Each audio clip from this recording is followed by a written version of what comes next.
எண்ணெயில் கரையக்கூடிய வைட்டமின்கள் எண்ணெய் மூலமா தான். எண்ணெய் இந்த 3 விஷயத்த நம்ம எடுத்துக்கல அப்படின்னா ஒரு எண்ணெயால நமக்கு என்னென்ன பாதிப்பு, இதுதான் நம்மளோட ரத்த குழாய்க்குள்ளே நடக்கும். இந்த ஆக்சிடேட்டிவ் இன்ஜுரி அப்படின்னு சொல்லக்கூடிய ஃப்ரீ ரேடிக்கல்னால ஏற்படக்கூடிய டேமேஜ்.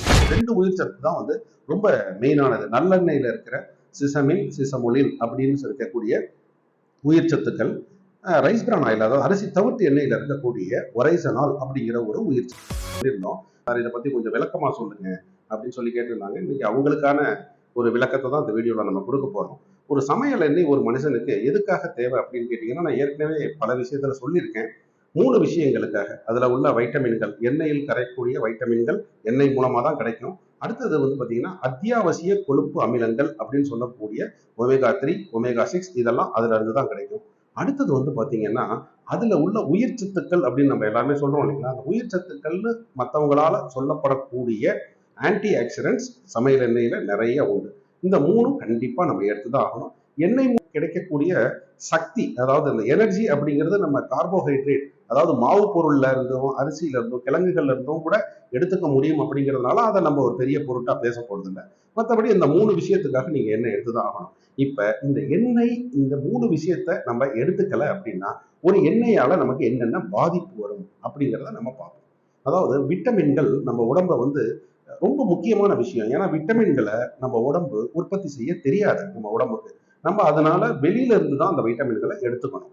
அந்த வெளியில இருந்து எடுக்கும்போது எண்ணெயில் கரையக்கூடிய வைட்டமின்கள் எண்ணெய் மூலமா தான் எடுக்கணும். அதாவது விட்டமின் ஏ, விட்டமின் இ இதெல்லாம் அந்த வெரைட்டி.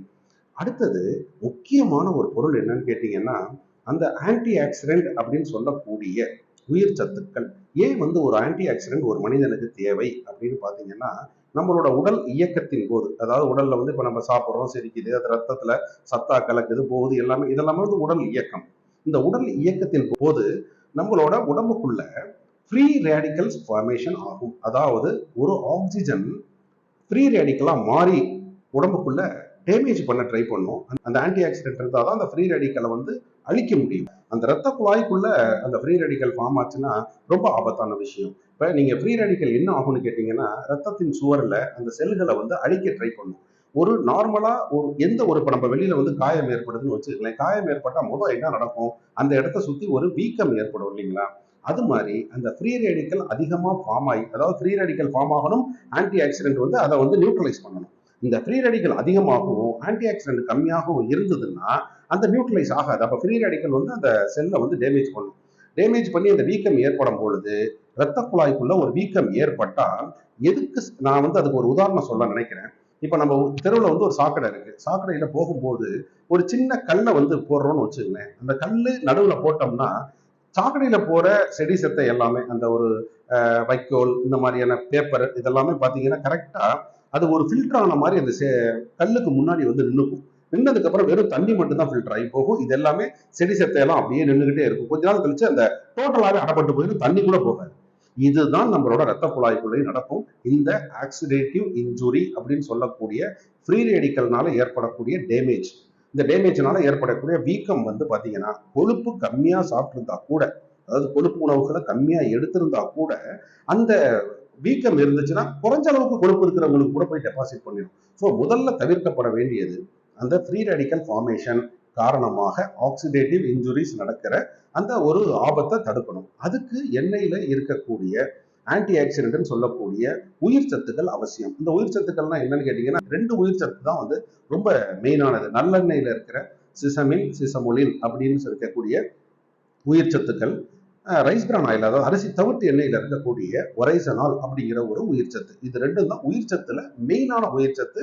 விட்டமின்கள் தாண்டி, விட்டமின்களும் உயிர் சத்து தான். விட்டமின்கள் மாறி ஒரு 10 மடங்கு அதிகமாக ஆக்டிவிட்டி உள்ள உயிர் சத்துக்கள் இந்த 2ம். அப்ப கண்டிப்பாக நீங்க நல்லெண்ணெய், அரிசி தவிட்டு எண்ணெய் எடுத்தீங்கன்னா இந்த ஆபத்துல இருந்து உங்களை நீங்க காப்பாத்திக்கலாம். நம்ம ஒரு தப்பான ஒரு கான்செப்ட் மக்கள் என்ன செய்யறாங்கன்னு கேட்டீங்கன்னா, ஒரு எண்ணெயை அப்படியே நான் வாழ்நாள் கூட நான் எப்பயுமே நல்லெண்ணெய் தாங்க அப்படிங்கிறது. சில பேர் கேட்டீங்கன்னா இல்லைங்க நாங்க எப்பயுமே கடல் எண்ணெய் தாங்கன்னு. அது வந்து ஒரு தவறான கான்செப்ட்.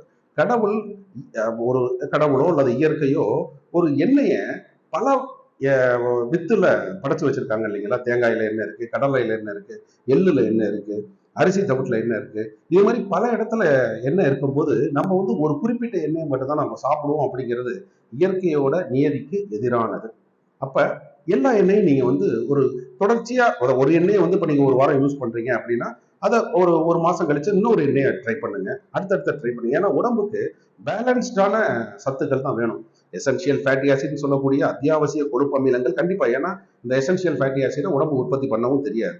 அதுக்கு நீங்க வெளியில இருந்து தான் நீங்க எடுத்தாகணும். எடுக்கலன்னா நம்மளோட செல் மெம்பரேன், அதாவது செல்லோட வெளிப்புற சுவர் இருக்கு இல்லைங்களா, அது எல்லாமே இந்த எசென்சியல் ஃபேட்டி ஆசிட்னால ஆனது. அது கிடைக்காம போயிடும். அப்ப நமக்கு அதுலயுமே வந்து ஒரு டேமேஜ், ஹெல்த் டேமேஜ் நடக்கிறதுக்கான வாய்ப்பு உண்டு. அப்ப எசென்சியல் ஃபேட்டி ஆசிட் வேணும், உயிர் சத்துக்கள் வேணும், வைட்டமின்கள் வேணும். இதுக்காக நீங்க வந்து எண்ணெயை வந்து எடுத்துதான் ஆகணும். கொஞ்சம் ஒரே எண்ணெயை அப்படியே ஸ்ட்ரிக்டா நிக்காம மாறி மாறி எடுத்துக்க பாருங்க. உங்களோட பாராட்டுகளும் வாழ்த்துகளும் எங்களுக்கு உற்சாகம் அளிக்கின்றன. இந்த சேனலை தொடர்ச்சியா சப்ஸ்கிரைப் பண்ணி நீங்க இன்னும் நிறைய வீடியோவை பாருங்க. உங்களுடன் கருத்துக்களை பரிமாறிக்கொள்வதில் நான் மிகுந்த மகிழ்ச்சி அடைகிறேன். நன்றி, வணக்கம்.